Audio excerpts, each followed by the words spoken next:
오늘 아침 우리에게 주시는 하나님의 말씀은 마가복음 3장 13절로 19절까지 말씀입니다. 신약 성경 57면 마가복음 3장 13절로 19절까지의 말씀을 제가 봉독하도록 하겠습니다. 이 기록된 계시의 말씀을 봉독할 때에 지금도 살아 계셔서 우리 각 사람 심령 안에 실체로 구하시는 주님의 음성을 친히 들으시기 바랍니다. 또 산에 오르사 자기의 원하는 자들을 부르시니 나온지라. 이에 12를 세우셨으니 이는 자기와 함께 있게 하시고 또 보내사 전도도 하며 귀신을 내어 쫓는 권세도 있게 하려 하심이로라. 이 12를 세우셨으니 시몬에게는 베드로란 이름을 더하셨고 또 세베대의 아들 야고보와 야고보의 형제 요한이니 이 둘에게는 보아느게 곧 우레의 아들이란 이름을 더하셨으며 또 안드레와 빌립과 바돌로메와 마테와 도마와 알페오의 아들 야고보와 및 다데오와 가나난인 시몬이며 또 가롯 유다니 이는 예수를 판 자르라. 아멘. 오늘 본문은 개인적으로는 참복음이 무엇인지 또 구유복음이 앞으로 무엇을 전해야 하는지를 정확히 기준을 제시해 주시는 말씀이라 그렇게 믿어집니다. 오늘 본문은 그냥 대체로는 12제자를 부르는 본문으로 해석을 하는데 물론 그 말이 틀린 건 아니지만 그렇게만 말하고 알면은 본질적인 부분, 중요한 것을 놓칠 수 있는 거죠. 여러분은 어떠실지 모르겠지만 저는 오늘 본문을 읽으면서 참 이상하다고 생각을 했습니다. 왜냐하면 원래 이제 제자라는 사람은 스승이 깨달은 도나 습득한 기술을 이렇게 전수받는 그런 사람들을 제자라고 합니다. 우리는 그동안 예수님과 12제자라는 말을 너무나 자주 들어왔기 때문에 세뇌가 돼서 그럴 수 있을지는 몰라도 예수님이 지금 제자를 부른다는 것은 사실 당연한 이야기는 아니죠. 왜냐하면 예수님은 이제 막 공생애를 시작하셨습니다. 그리고 이제 생물학적으로도 나이가 30대 초반 갓 넘긴 혈기왕성한 청년에 해당합니다. 그런 사람이 벌써 제자를 키운다는 것은 상식적으로 맞지 않는 이야기가 되는 거죠.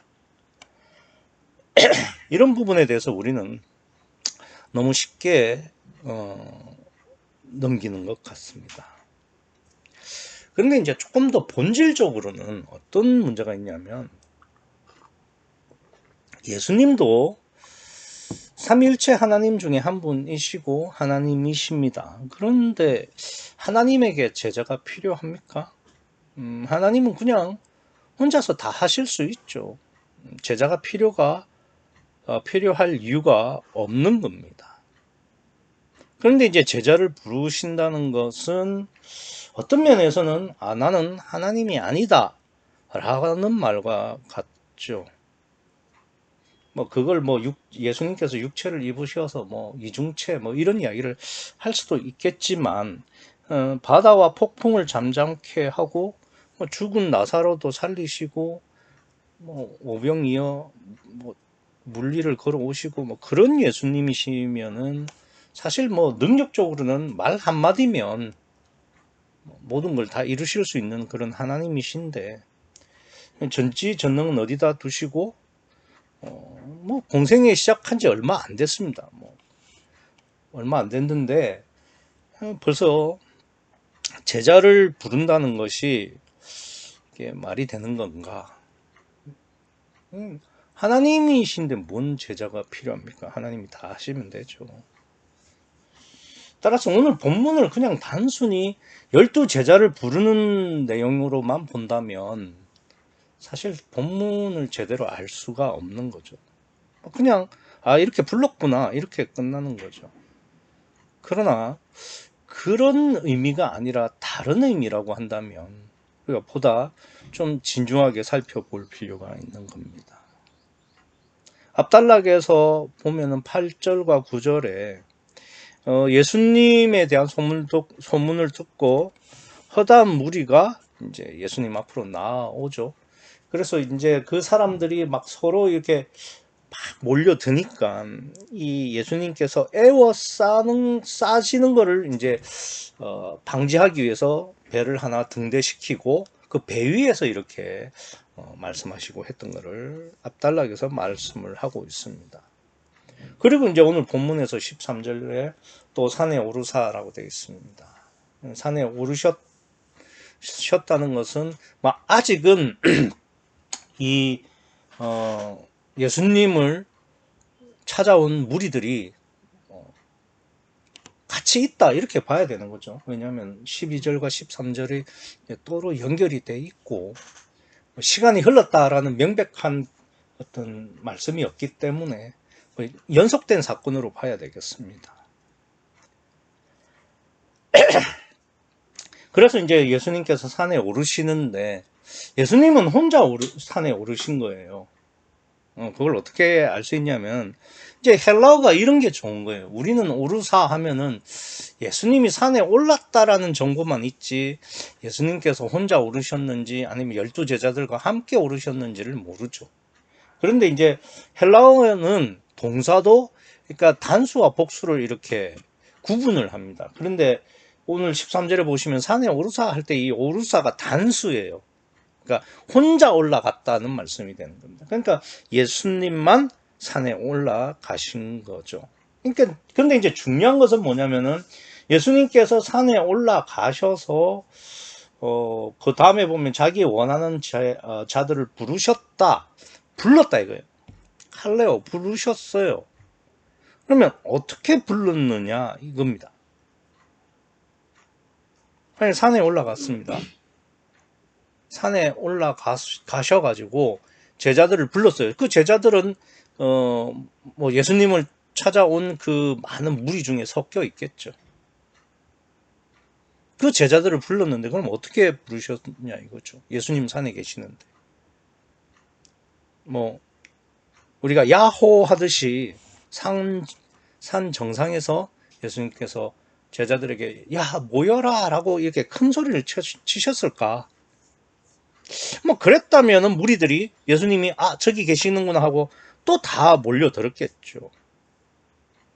그래서 신학자들은 예수님이 12제자들을 뭐 변화산에 뭐 베드로, 야고보, 요한 이렇게 셋을 데리고 가셨듯이 이렇게 같이 12제자들만 이렇게 데리고 가셨다. 뭐 이렇게 해석을 합니다. 그래서 제가 그 말씀을 드린 거예요. 산에 오르사 할 때 이 오르사가 단수로 혼자 오르신 겁니다. 성경에는 분명히 혼자 오르셨다고 되어 있는데도 신학자들은 뭐 변화산처럼 12제자들을 함께 가까이 데리고 가셨다. 뭐 이렇게 동반했다. 이렇게 주장을 하는데 그러니까 성경은 성경이 있는 대로 그렇게 봐야 되는 거죠. 뭐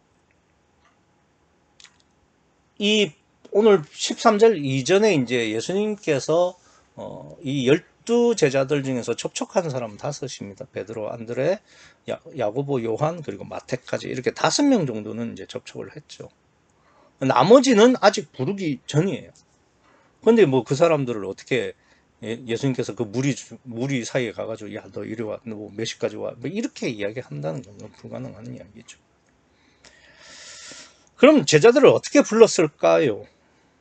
이걸 해결해야 됩니다. 이 질문이 사실 아무것도 아닌 것 같지만 이 질문부터가 이 본문의 어떤 핵심이 될 수 있고 사실은 이게 신약 복음의 핵심이 될 수 있습니다. 뭐 제가 설교 초반에 제일 처음에 이제 오늘 본문이 참복음이 무엇인지, 앞으로 구유복음이 무엇을 전해야 할지를 정확히 가르쳐주는 기준이 될 수 있다라고 말씀을 드렸는데, 그것의 첫 번째 질문인 이 예수님께서 이 제자 12제자를 어떻게 부르셨을까에 대한 답을 정확히 알아야 되는 겁니다. 앞서 말씀을 드린 것처럼 스승이 제자를 키운다는 것은 스승이 깨달은 어떤 지식이나 그리고 경험으로 습득한 기술 등을 제자들에게 이렇게 전해주는 건데, 그거는 전부 시공 안에 있는 지식이나 경험, 기술이 되겠죠. 그래서 그 스승도 오랜 시간 동안에 걸려서 그것을 습득했기 때문에 제자들도 많은 시간을 들여서 스승의 가르침을 배우게 됩니다. 그래서 뭐 어떤 경우에는 그 스승이 임종할 때까지 제자가 배우다가 스승이 죽고 나면은 스승의 경지에 도달하는 경우도 있고 못할 경우도 뭐 많게 되겠죠. 그런데 예수님은 보시면, 뒤에 보시면 아시겠지만, 예수님은 제자들을 부르시고 난 다음에 바로 그냥 제자들을 파송을 시킵니다. 마가복음에는 정확하게 나와 있지만 다른 복음에서 바로 파송을 시키십니다. 그런데 그럼 이런 거죠. 예수님께서는 제자들을 부르시자마자, 뭐 예수님이 공생이 끝날 때까지 한다고 해도 2년에서 3년 정도밖에 안 되기 때문에 그 기간은 턱도 없죠. 그런데 이제 예수님께서 제자들을 이렇게 파송을 할 때 뭘 하도록 하게 하셨냐면은 14절을 보시면, 이에 12를 세우셨으니 이는 자기와 함께 있게 하시고, 또 두 번째는 보내사 전도도 하고, 그 다음에 15절에 귀신을 내어 쫓는 권세. 그러니까 이제 제자 파송이라는 것이 이제 예수님이 말씀하신 오직 성령이겠죠. 그거를 이제 제자들에게 전하라고 하셨을 테고, 그에 더불어 무엇을 주셨냐면 이제 귀신을 쫓는 권세를 주셨다 이겁니다.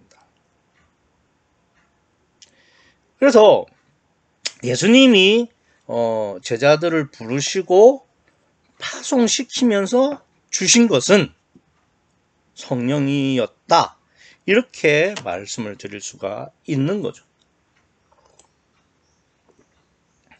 근데 이제 본문에는, 그러니까 오늘 본문에서는 성령이라는 단어는 나오질 않아요.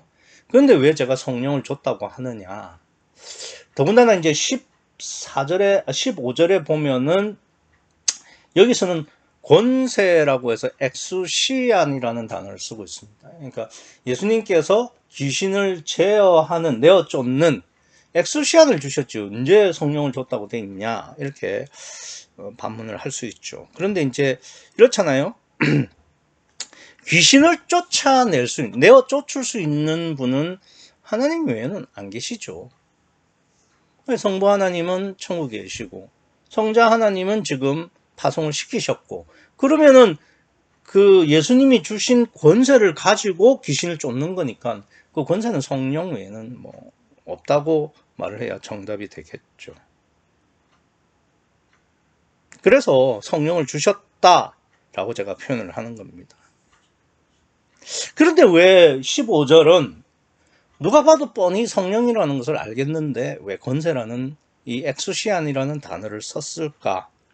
이게 중요하다 이겁니다. 이게. 그러니까 예수님께서 제자들을 부르실 때 어떻게 부르느냐? 이 성령이 역사를 해서 성령이 이 제자들을 불러 모은 거죠.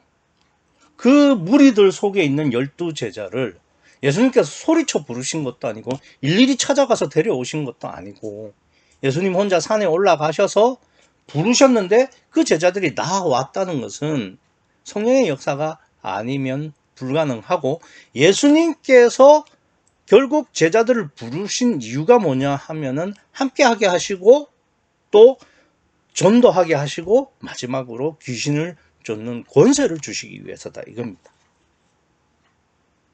그런데 이 성령을 15절에서는 성령이라고 표현하지 않고 권세라고 표현을 하셨다 이거예요. 그럼 왜 성령이라고 하지 않고 권세라고 하셨느냐? 지금 예수님께서 제자들에게 주신 이 권세는 분명히 성령은 맞으신데, 그러니까 이분이 참 애매하신 분이에요. 왜 애매하다고 하느냐면, 구약은 성령이 잠깐 역사하다가 가시는 분입니다. 근데 이제 삼손이 블레셋 사람들에게 잡혀가지고 이제 다곤 신전 기둥에 이렇게 팔이 묶여 있는데, 그러니까 삼손이 마지막에 기도를 하죠. 한 번만 힘을 달라. 그래서 기도를 했더니 성령이 잠깐 역사하셔서 삼손이 그 다곤 신전의 그 기둥을 이렇게 무너뜨립니다. 그래서 뭐 그 지붕에 앉아 있던 사람만 뭐 2,000명 그리고 수천이 죽었다 이렇게 기록이 되어 있습니다. 어쨌든 한 번 역사 딱 그때 잠깐 한 번 딱 역사하신 거죠. 그리고서는 이제 뭐 또 떠나가시죠. 그리고 이제 삼손의 부모인 마노아와 그 아내에게도 이제 삼손의 잉태를 계시하기 위해서 이제 그 마노아와 그 아내가 이렇게 드린 제단에 이렇게 불이 이렇게 확 그 하늘로까지 이렇게 치솟는 것을 보여주시는데, 그리고 나서는 이제 이 그 마노아와 그 아내에게는 다시는 표적이 없습니다. 그러니까 딱 한 번, 그때 딱 한 번이죠. 그러니까 구약의 성령의 그 특징은 뭐냐면은 역사를 하시죠. 함께 하시고 역사를 하시는데, 그런데 이제 이게 그 계속적으로, 지속적으로 되지는 않은 겁니다. 그러니까 필요할 때 한 번 딱 역사하시고 떠나시고, 한 번 역사하시고 떠나시고, 뭐 그런 식이 되는 겁니다. 그런데 지금 예수님께서 주시는 이 15절에 귀신을 내어 쫓는 권세는 제자들이 그 제자 파송을 간 그 동안은 제자들과 24시간 함께 하는 거예요. 뭐 잠깐 있다가 사라지고 잠깐 있다가 사라지고 그런 게 아니라 계속해서 있으면서 병도 고치고 귀신도 쫓고 뭐 이렇게 하는 그러한 성령 하나님으로 계시는 거죠. 그래서 구약과는 조금 다른 성령이 되겠습니다. 뭐 그렇다고 해서 이 권세가 신약의 성령, 즉 보혜사와 같으냐? 아니요, 그렇지 않죠. 그러니까 신약의 성령 하나님이신 보혜사는 내주가 원칙이죠. 그런데 이 제자들에게는 성령이 내주하시지 않으셨죠. 그걸 어떻게 아느냐? 그거는 이제 유다를 보면은 알 수가 있는 거죠. 유다는 성령이 절대 내주하지 않았죠. 그렇기 때문에 이 예수님이 제자들에게 주신 이 권세는 신약의 성령, 즉 보혜사와도 다른 성령이 되는 겁니다. 그러니까 결국은 이 예수님이 주신 15절에 주신 귀신을 내어 쫓는 권세, 즉 성령은 구약의 성령도 아니고 신약의 성령도 아닌 아주 어정쩡한 그 중간쯤에 역사를 하시는 성령 하나님이 되겠습니다. 그러니까 이제 그 같은 성령이신데 구약처럼 잠깐 역사하고 떠나시는 것이 아니라 그래도 일정 시간 동안은 함께 계속 하시는 역사를 하시는 성령 하나님이신데, 그런데 그렇다고 해서 신약의 보혜사처럼 내주를 하시지는 않았던 그런 성령 하나님. 그래서 예수님은 그걸 따로 이제 권세라고 이렇게 따로 부르신 겁니다. 뭐 다른 성령이란 뜻은 아닙니다. 다 그러니까 구약의 성령이나 신약의 보혜사나 다 같은 성령이죠. 그러니까 다만 역사하는 방법이 다르기 때문에 예수님께서도 그 구약의 성령을 말씀하시다가 또 다른 보혜사라고 표현을 하시는 겁니다. 그래서 예수님이 지금 오늘 본문을 보시면 이런 거예요. 예수님께서 제자를 부르실 때도 성령이 역사를 하셨죠. 그리고 예수님께서 부르신 목적도 성령을 주시기 위해서 부르신 겁니다. 그러니까 오늘 본문이 12제자를 부르시는 것은 맞는데, 그런데 거기에 진짜 의미는 뭐냐면은 성령을 통해서 부르시고 성령을 주시기 위해서 부르셨다. 결국은 오직 성령이 되는 겁니다. 그래서 사실은 그런 거죠. 성령으로 제자를 부르시고 부르신 이유가 성령 전달이라고 한다면은, 그러니까 예수님처럼 믿는 자들은 오직 성령으로 사는 게 정답이다. 이렇게 말씀을 하고 계시는 겁니다.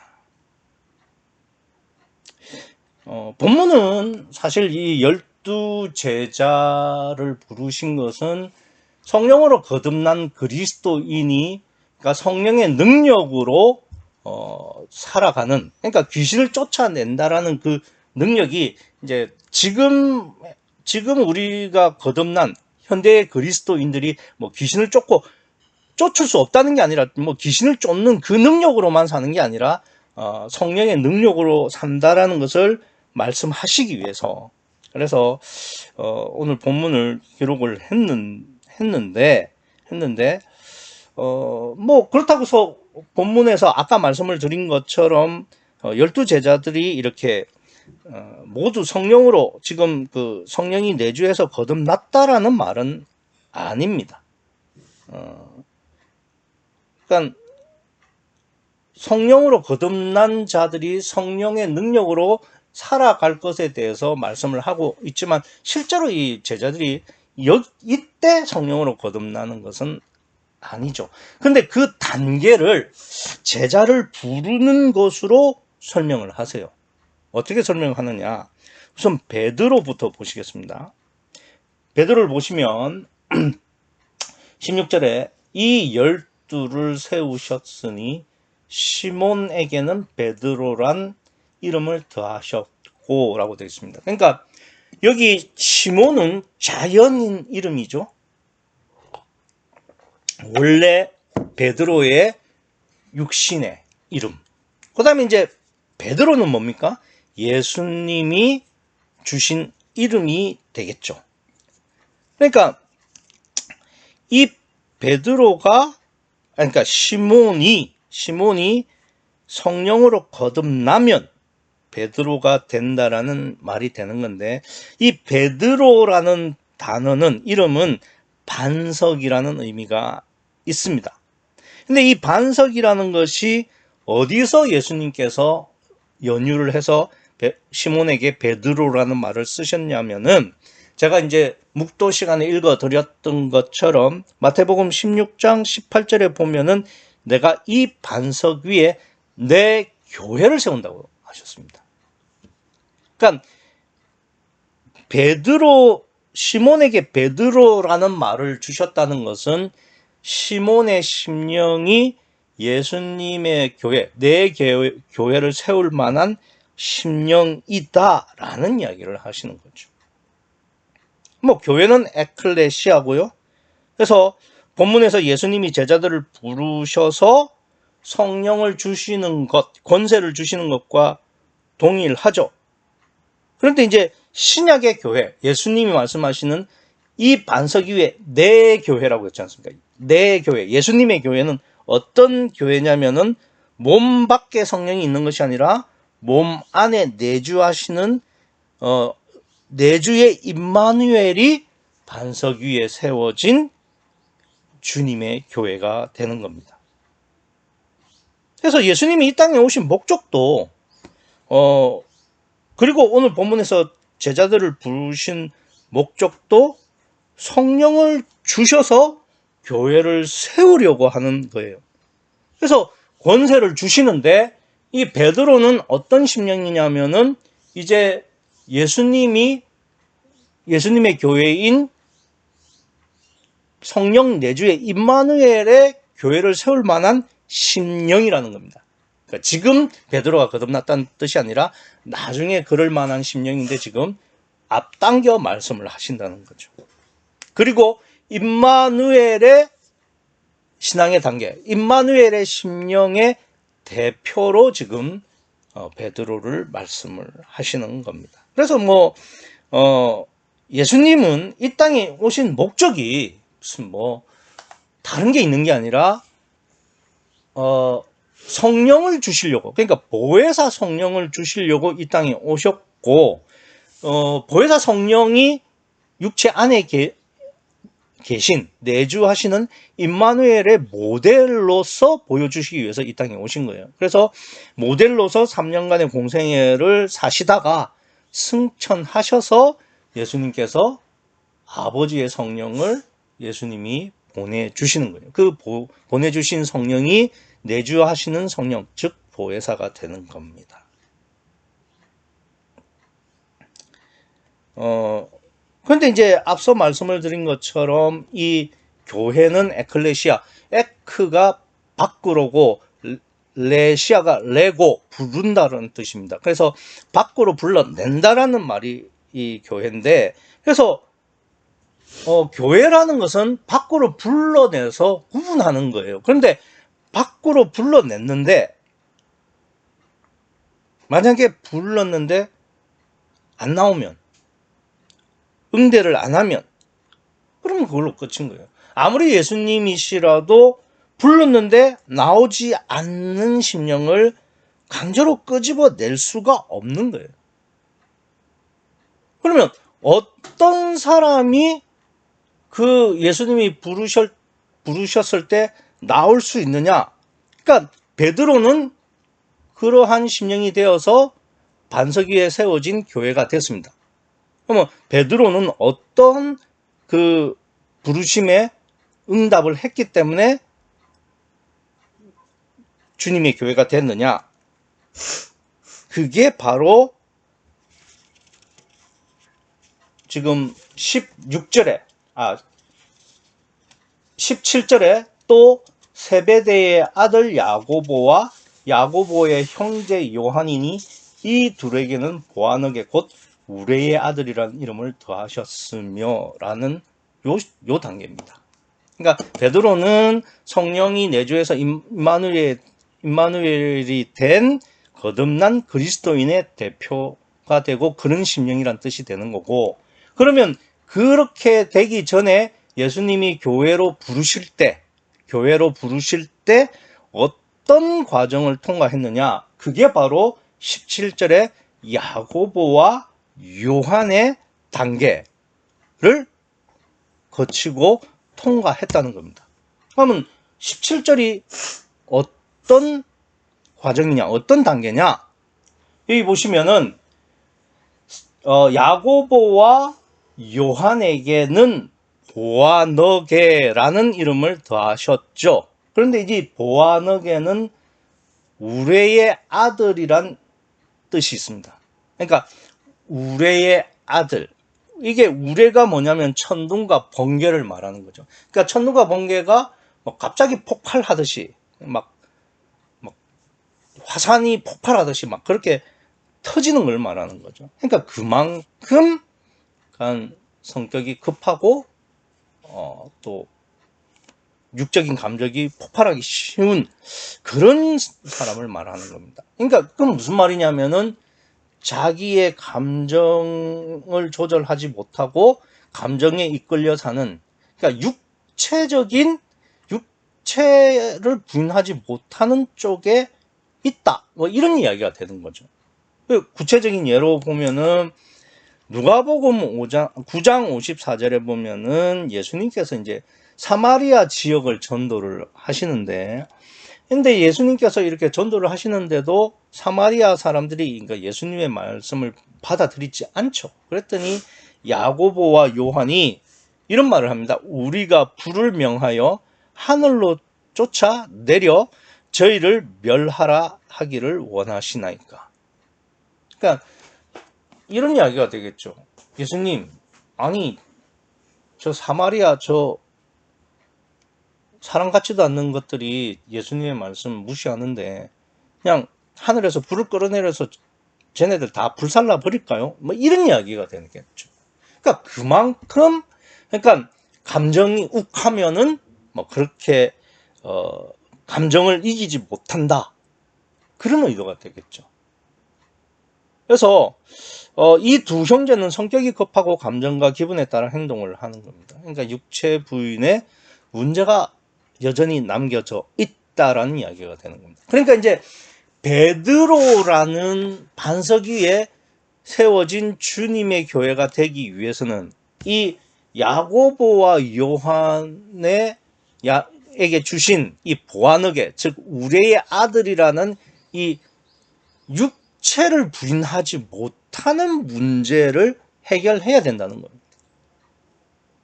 그러니까 육체 부인이 되어져야만 성령이 내주하시는 임마누엘로 주님의 교회가 된다는 뜻이죠. 그러니까 베드로가 이때 지금 거듭났다는 뜻이 아니라 베드로도 여전히 자기 부인에 문제가 있고 신학적인 정립도 문제가 있고 뭐 다 문제가 있죠. 근데 이제 베드로의 심령을 미리 보시고 그렇게 말씀하시는 거고 그 대표로 이렇게 적어 놓았을 뿐입니다. 그러니까 베드로는 임마누엘의 믿음이고 그 심령이다. 그 대표로 말씀하시는 거고 대신 이제 야고보와 요한은 그러니까 보아너게라는 이름을 통해서 여전히 육체 부인의 문제가 남겨져 있음을 그래서 아직까지는 임마누엘의 구원에 들어가지 못한 그 과정 속에 있는 것을 말씀을 하고 있죠. 그래서 야고보와 요한은 뭐 여호와적 믿음과 심령의 대표로 이렇게 기록이 되었다고 볼 수 있겠습니다. 그래서 예수님께서 이렇게 에클레시아, 자기 교회를 세우기 위해서 부르시는데 이 부르심에 대한 그 응답이 그 조건을 받아들이는 게 얼마나 어려우냐. 다르게 말씀을 드리면 자기 부인이 얼마나 어려우냐. 이게 예수님이 오신 다음에 지금 2000년이 넘게 지났어요. 2000년이 넘었죠. 우리나라 2000년 전이면 이제 삼국이 시작될 때입니다. 뭐 아직 삼국 외에도 가야 그 김해 쪽에 가야도 있었고 옥저, 동해 뭐 이런 나라들도 다 있었어요. 그러니까 삼국만 있었던 게 아니라 그 당시에는 뭐 삼국 외에도 몇 나라들이 있었습니다. 다만 어쨌든 삼국이 이제 태동을 할 때인데 그때로부터 지금까지 지금 역사가 계속 이어져 온다는 이야기는 성부 하나님이 계획해 놓으신 그 구원의 수가 아직 다 차지 않았다는 이야기가 되겠죠.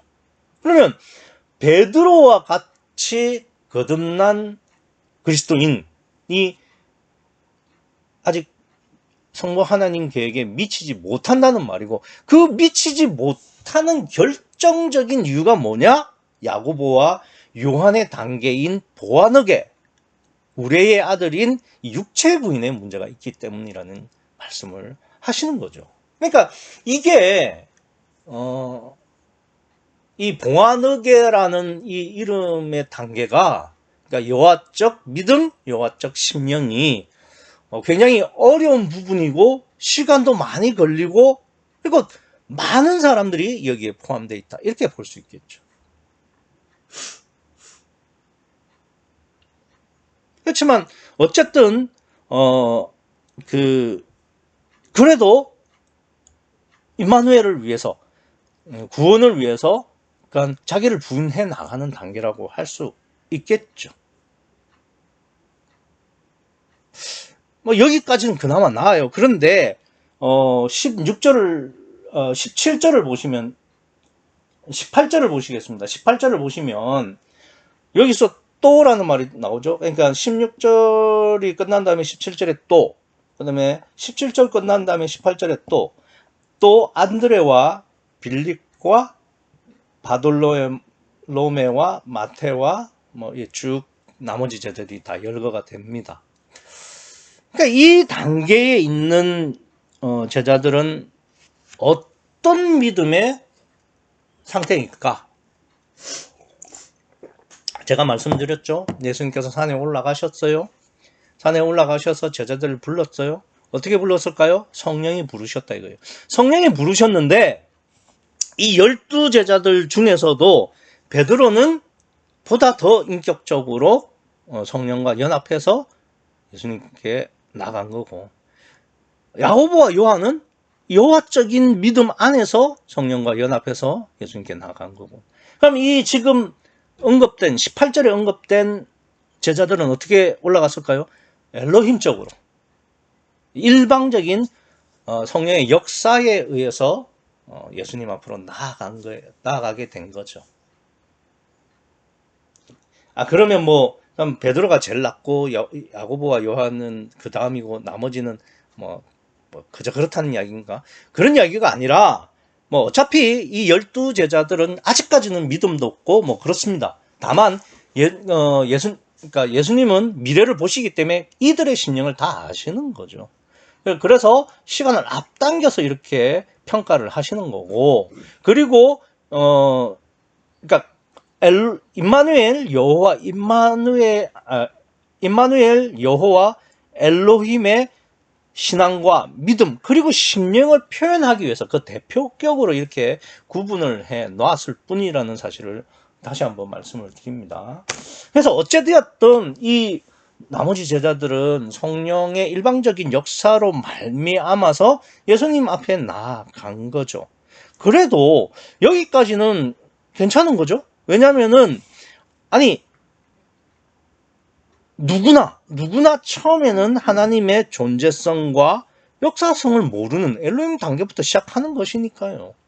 그러니까 다만 갈 길이 멀기는 하지만 누구나 거치는 과정이고 단계이기 때문에 여기에 엘로힘의 단계에 있다고 해서 문제가 되는 것은 아닙니다. 또 그리고 엘로힘 단계에 있다고 해서 구원 못 받고 그런 것도 아니죠.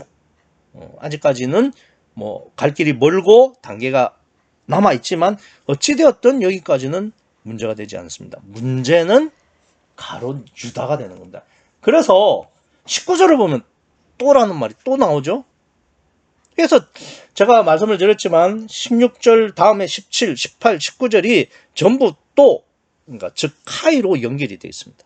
그러니까 이건 무슨 말이냐면은 의도적으로 또라는 말을 계속 쓰셔서, 그러니까 베드로, 야고보, 요한, 나머지 제자, 유다 이렇게가 전부 다른 심령이고 다른 단계의 믿음이다 라는 것을 성경은 의도적으로 이렇게 표현을 하고 있는 겁니다.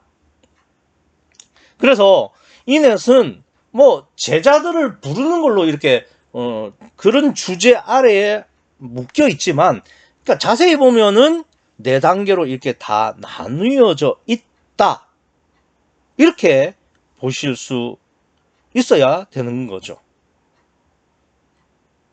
그래서 앞에 3단계, 3믿음은 그나마 아직 괜찮은 거죠. 임마누엘은 구원의 의미가 되겠고, 여호와는 이제 자기 분의 문제가 해결이 돼야 할 단계는 남아 있지만 그래도 구원에 가깝고, 임마누엘은 이제 시작하는 엘로힘은 이제 시작하는 것이지만 그래도 이제 단계를 밟아 나가면 되는데, 요 19절에 또는 문제가 되는 거죠. 여기 보시면 가론 유다 그러니까 따로 뗀 겁니다. 이는 예수를 판 자러라 이렇게 되어 있습니다. 그러니까 이 판다라는 말이 팔자가 아니죠, 그죠? 그러니까 이게 미래가 아니라 과거입니다. 과거. 정확하게는 부정과거인데 어쨌든 과거입니다. 과거인데, 그러니까 이게 이제 예수님은 제자들을 단순히 부르신 게 아니라 심령을 보고 그들의 믿음을 보고 또 시간을 초월해서 미래를 보고 말씀하신 것을 19절에 말씀하신 거죠. 그리고 예수님을 판 유다를 부르신 거죠. 팔게 하셨다라는 뜻이 아니라 판 유다를 부르신 거죠. 그래서 우리가 이 19절을 좀 더 살펴볼 필요가 있습니다. 그래서 그 위에, 그러니까 16, 17, 18절에 있는 제자들은 어찌되었든 구원으로 갈 수 있는 여지가 있지만 이미 구원을 받았거나, 그러나 이 가룟 유다는 문제가 다르다는 것을 지금 설명을 하고 계시는데, 여기 가룟 유다를 어떻게 설명을 하느냐면, 이는 예수를 판자라고 되어 있는데, 이 판다라는 단어가 우리가 잘 알고 있는 파라디도미인데, 이거 뭐 아시죠? 소유권을 완전히 넘겨주는 것. 그러니까 예수님을 물건 넘기듯이 완전히 뭐 넘겨버린 거예요. 그래서 이런 심령을 가진 유다라고 우리가 볼 수 있는데, 다시 한번 우리가 정확히 해야 될 것은 뭐냐면은, 예수님이 유다를 팔도록 예정하신 게 아닙니다. 그래서 예수님께서 부르셨다고요. 칼레오 부르셨다고요. 만약에 불렀는데 가룟 유다가 나 싫어하면서 안 오는 거예요. 근데 부르심에 응답해서 나온 것처럼 예수님을 파는 것도 이 가룟 유다의 자유의지지, 하나님께서 그냥 유다 너는 예수를 꼭 팔아야 해 라고 예정하신 게 아니라 이겁니다. 그러니까 그러면 왜 판다라는 것을 알았냐? 예수님은 예지는 하시니까요. 미리 아시기는 하죠.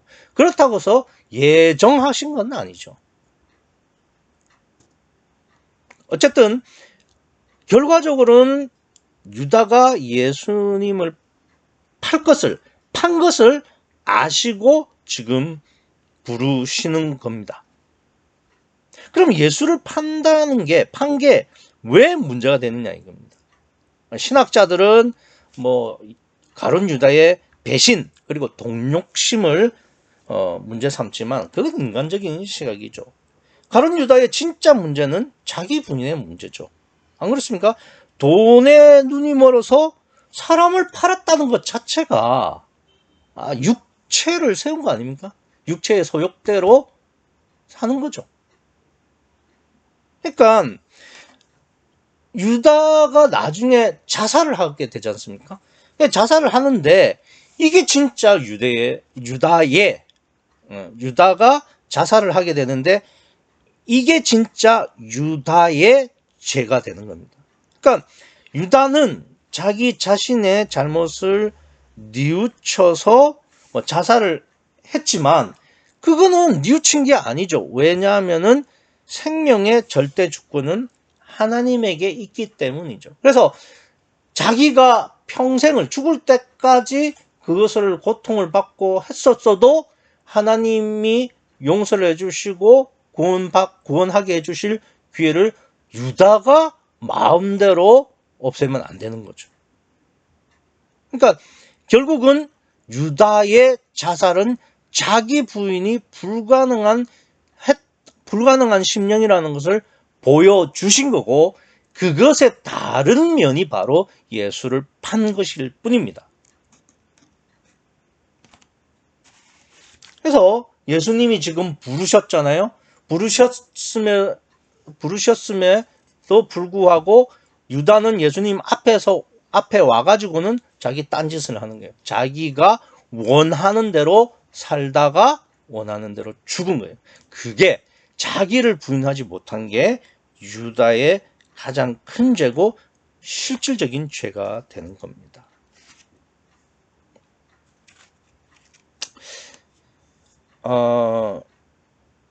앞서 제가 말씀을 드렸죠.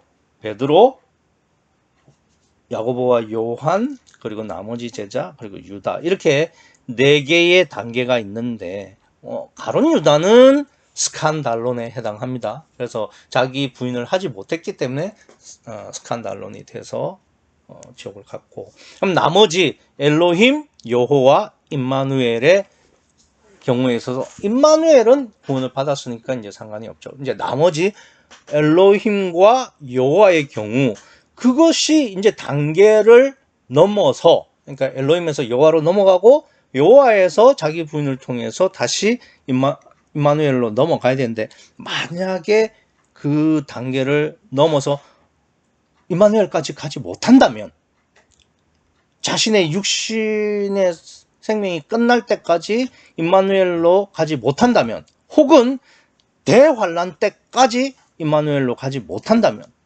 그럼 그걸로 끝이 나는 거죠. 남은 자는 생각도 하지 마십시오. 어차피 전 세계 인구의 뭐 아주 극소수만 살아남는 겁니다. 그러니까 내가 아무리 엘로힘 여호와 단계에 있다고 해도 자기를 부인하지 못한 상태에서 내가 죽는다면, 그것으로 끝이 난다면, 난 그렇게 돼도 유다처럼 스칸달론, 즉 천국에 들어가지 못하고 지옥 가게 되는 겁니다. 그러니까 성령으로 거듭난다는 것은 예수님의 말씀처럼 약대가 바늘길을 통과하는 것처럼 어려운 일입니다. 불가능에 가까운 일입니다. 그렇기 때문에 깨어 있어야 되죠. 그러니까 어떻게 깨어 있어야 되는 거냐? 무슨 성경 지식을 더하고 그런 것도 좋지만, 가장 내가 깨어 있어야 할 부분은 내가 나를 부인하고 있느냐에 대한 자기 의심, 자기 회개, 이 부분을 늘 점검을 해야 되죠. 그러니까 늘 생각을 하세요. 내가 어떤 단계에 있느냐? 유다 단계냐? 아니면은 나머지 제자들 단계냐? 야고보와 요한의 단계냐? 아니면 베드로의 단계냐? 확실한 것은 나는 절대 유다의 단계는 아니다라고 말하는 사람이 가장 문제가 되겠죠. 혹시 나는 유다의 단계가 아닐까라고 자기를 의심하지 못하는 사람은 임마누엘로 갈 수 없다는 사실 잊지 마시기 바랍니다. 그러니까 자기 부인이라는 것은 늘 자기를 의심하면서 베드로까지 가야 한다는 소망을 가지는, 그 소망으로 살아가는 것을 말합니다. 늘 자기를 부인하셔서 성령으로 거듭나시는 여러분과 제가 되기를 간절히 소원합니다. 기도하시겠습니다.